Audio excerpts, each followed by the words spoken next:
Supreme court of India থেকে নতুন recruitment বিজ্ঞপ্তি প্রকাশিত হয়েছে।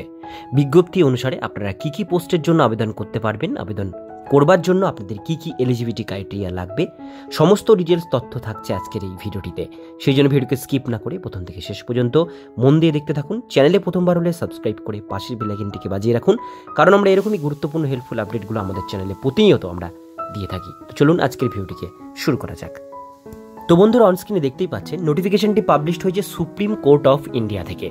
21শে মার্চ 2024 তারিখে এই নোটিশটি পাবলিশড হয়েছে।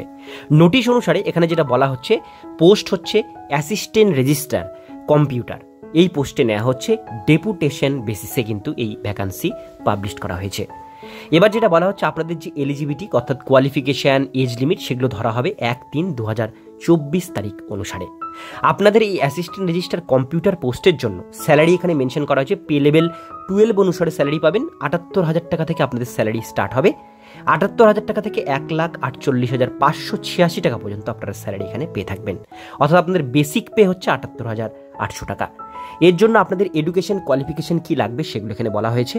প্রথমেই বলা হয়েছে master or bachelor degree in computer application, অর্থাৎ কম্পিউটার অ্যাপ্লিকেশনের উপরে যাদের ব্যাচেলার ডিগ্রি করা আছে বা যাদের মাস্টার্স করা আছে তারা এটা আবেদন করতে পারবেন। অথবা যাদের বিই করা আছে কম্পিউটারে, বা যাদের আইটি করা আছে, যাদের বিটেক করা আছে কম্পিউটারের উপরে, তারা কিন্তু এটা আবেদন করতে পারবেন। এবার এক্সপিরিয়েন্সের কথা বলা হচ্ছে, মিনিমাম 5 ইয়ার্স এক্সপিরিয়েন্স কিন্তু লাগবে সেন্ট্রাল অথবা স্টেট গভর্নমেন্ট অথবা কোনো ইউনিভার্সিটি বা রিকগনাইজ রিসার্চ ইনস্টিটিউশন থেকে, তাহলে আপনারা এটা আবেদন করতে পারছেন। এরপরে চলে আসবো নিচের দিকে, কী ধরনের আপনাদের কাজ করতে হবে সেই সমস্ত বিষয়গুলো কিন্তু এখানে মেনশন করা আছে। এবার কী সমস্ত কম্পিউটারের উপর আপনাদের অভিজ্ঞতা লাগবে সেগুলোও কিন্তু এখানে মেনশন আছে।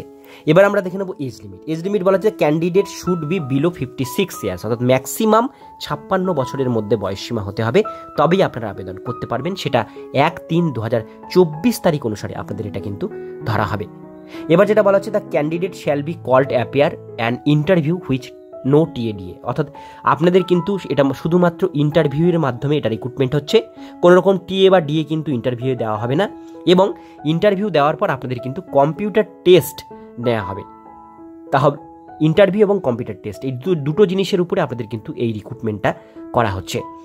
এবার সমস্ত কিছু ডিটেলসগুলো বললাম। আবেদন করবার লাস্ট ডেট কবে সেটাও আমরা দেখে নেব। এখানে বলা হয়েছে, আপনারা যে অ্যাড্রেসে ফর্মটি পাঠাবেন, এখানে বলা হয়েছে দেয়ার বায়োডাটা সার্টিফিকেট কপি, আপনাদের বায়োডাটার সঙ্গে সমস্ত রিলেভেন্ট ডকুমেন্টসগুলো সেলফ অ্যাটাস্টেড করে অ্যাটাচ করবেন, করে এইখানে যে অ্যাড্রেসটি মেনশন করা হয়েছে এই অ্যাড্রেসে ফর্মটি পাঠাতে হবে।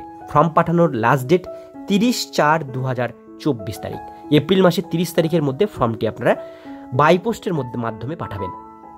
এই মাসের 30 তারিখ পর্যন্ত ডেট আছে।